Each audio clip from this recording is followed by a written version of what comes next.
भक्त की कथा सुना है? भक्तमाल में एक कथा आती है।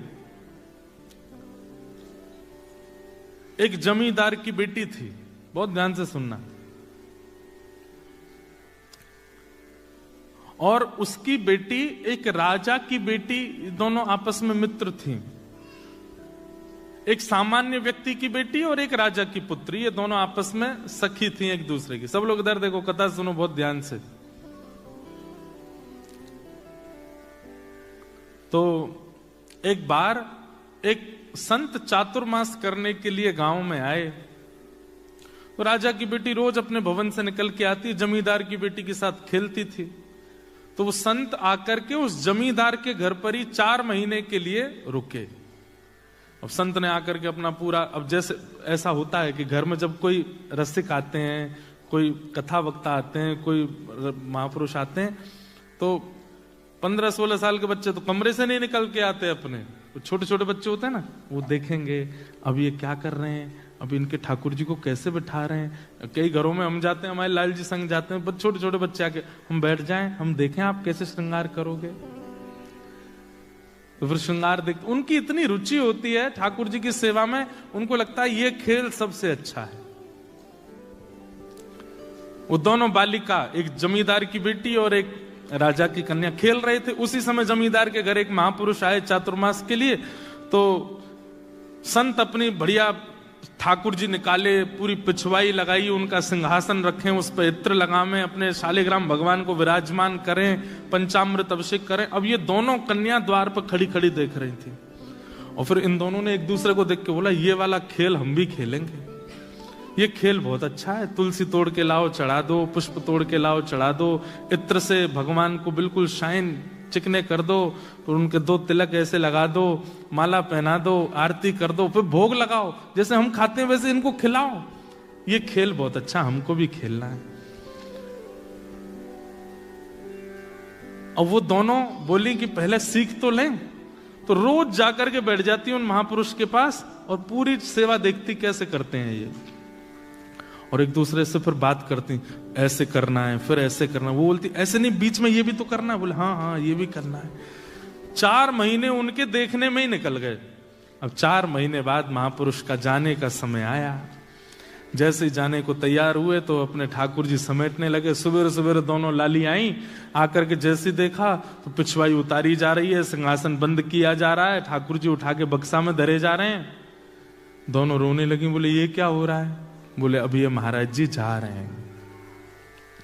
इतना रोई, फूट फूट करके उन महाराज जी के चरणों में छोटी छोटी लाली गिर गई। वो बोली महाराज जी आप चले जाओ, पर अपने ठाकुर जी हमको दे जाओ।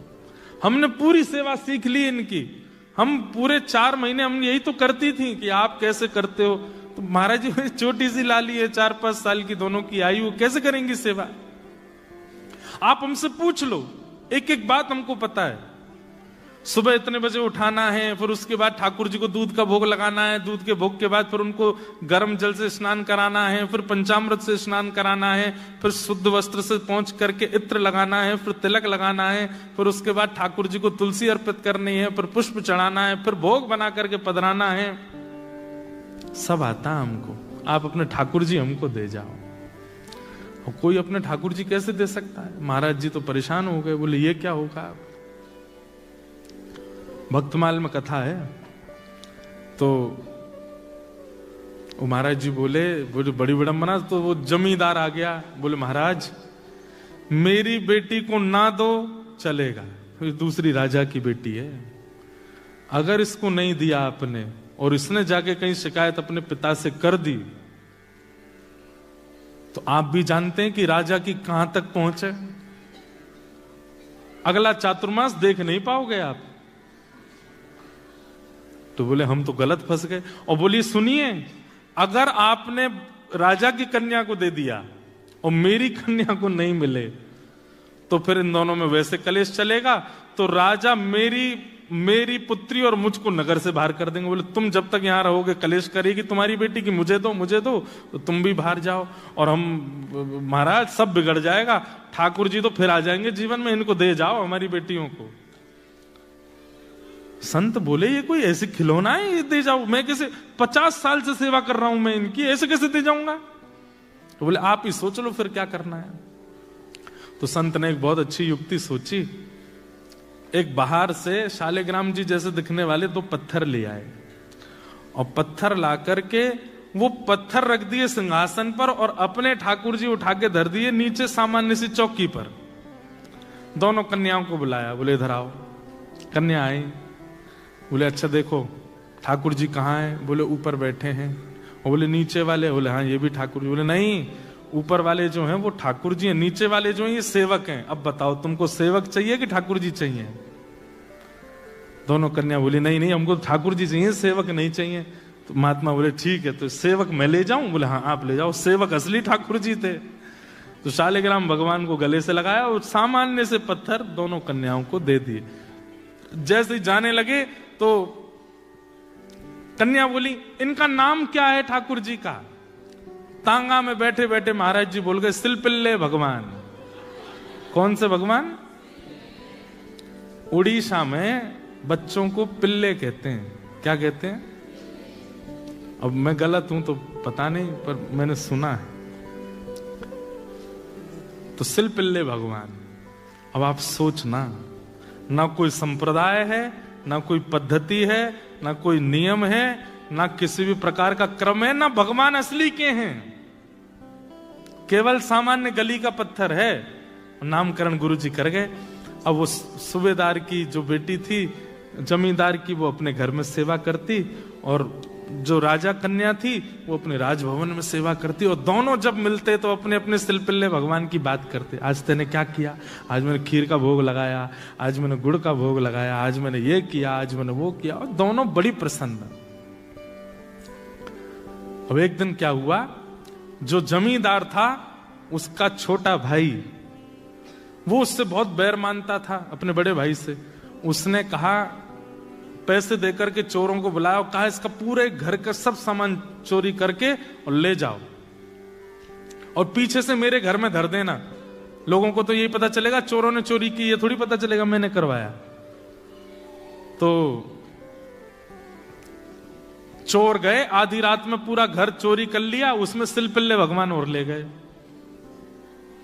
जमींदार की बेटी के। और सुबह उठते ही पूरा घर तो रोवे कि हमारे चांदी के बर्तन चले गए, हमारे सोने चले गए, हमारे आभूषण चले गए, हमारे तखत चले गए, हमारे बिस्तर चले गए, ये चले गए। और वो कन्या रो मेरे भगवान सिलपिल्ले चले गए।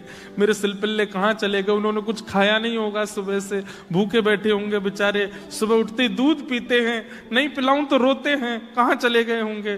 पिताजी मेरे सिलपिल्ले भगवान लाओ, मेरे सिलपिल्ले भगवान लाओ।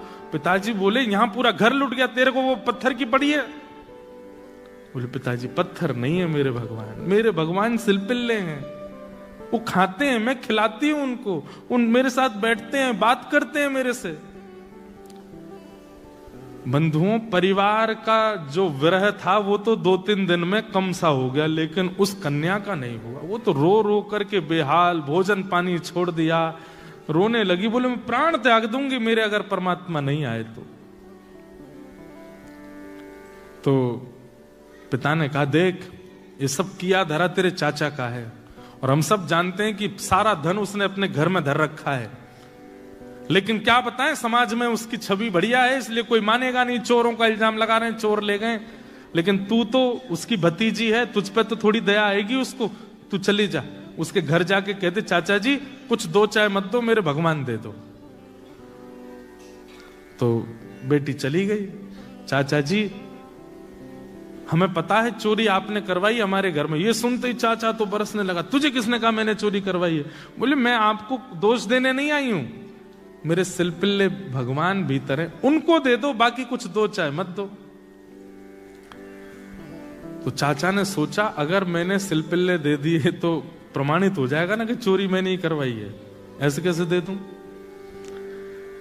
तो व्यंग में चाचा बोले तेरी भक्ति बहुत है, तू अपने घर से चल के यहां तक आई है तो चल अपने सिलपिल्ले भगवान को बुला दे, अगर वो घर में हो तो खुद निकल के आ जाएंगे बाहर, इतना तो कर ही सकते हैं। और कहते हैं श्री नाभा गोस्वामी जी, उस कन्या ने आर्त भाव से नेत्रों में अश्रु भराए और दोनों भुजा खड़े करके हाथ कांप रहे हैं, पैर कांप रहे हैं, होठ फड़फड़ा रहे हैं। हे मेरे सिलपिल्ले नाथ, यदि मैंने भाव से आपकी सेवा की हो, यदि मैंने आपसे बहुत प्रेम किया हो, यदि आपकी सेवा में कोई चूक ना की हो, तो आप चल करके बाहर आ जाओ। इतना कहते ही वो सामान्य सा पत्थर हवा में तैरता हुआ आया और आकर के उस कन्या के हृदय से आकर के लग गया। सब देखते रह गए और सिलपिल्ले भगवान आकर के उस कन्या के हृदय से चिपक गए। बंधुओं, वो चाचा ने जब देखे कि अपने आप भीतर से पत्थर उड़ करके आया और आके हृदय से लग गया, वो तो तुरंत नतमस्तक हो गया। बोले कि जिस घर में ऐसी भक्त कन्या है उस घर से मैं विद्रोह मानूं। सारा धन लेकर के गए, अपने भैया को अर्पित कर दिया और भैया को जाके बताई बात। तब परिवार के घर के लोगों ने ये माना। वो अब तक तो यही मानते थे कि पत्थर से खेलती है। तब उनको विश्वास हुआ कि नहीं, ये तो साक्षात परमात्मा है। सिलपिल्ले। अब राजकन्या, उस राजकन्या का विवाह हो गया। विवाह में उसने एक ही शर्त रखी कि मैं अपने सिलपिल्ले भगवान को लेके जाऊंगी। सिलपिल्ले नाम सुनते ही जिससे ब्याह हो रहा था राजकुमार, वो बहुत जोर से हंसा। तो उसी समय राजकन्या को खटक गया। वो बोले कि ब्याह तो करूंगी लेकिन इसके संग रहूंगी नहीं। मैं मेरे ठाकुर जी की हंसी उड़ा रहा है। ब्याह हो गया, पालकी में बैठ करके जा रही थी अपने ससुराल। तो बीच रास्ते में कहीं रुके सब लोग प्रसाद पाने के लिए, और कन्या अपनी पालकी में बैठी सिलपिल्ले भगवान से बात कर रही थी। भूख लगी है, कुछ खाओगे? अरे आज तो बहुत थक गए होंगे आप, अब मैं अभी पहुंच जाएंगे, फिर वहां बना करके खिलाऊंगी, रास्ते में नहीं खाते, झूठा कूटा हो गया होगा। ऐसे ऐसे बात कर रही थी। तो राजकुमार, उसने सोचा सब लोग व्यस्त हैं, मैं जाके पालकी में बैठूं, थोड़ी देर बात तो करूं इससे, अभी तक मुझसे बात नहीं करी इसने। तो राजकुमार आया, आकर के पालकी में बैठा। बोले क्या बड़बड़ा रही थी तुम, किससे बात कर रही थी? तो अपने ठाकुर जी को ऐसे डलिया में, सुंदर पात्र में ठाकुर जी थे हृदय, मेरे प्राणनाथ, मेरे जीवननाथ, मेरे सर्वस्व, मेरे प्राणाधार, मेरे जीवनधार सिलपिल्ले। बोले सुन, तू कुछ भी बोला कर, ये प्राणनाथ मत बोला कर, तेरा प्राणनाथ मैं हूं। 7 फेरे होने के बाद जीवन भर तेरा प्राणनाथ मैं रहूंगा, ये पत्थर को प्राणनाथ मत बोला कर।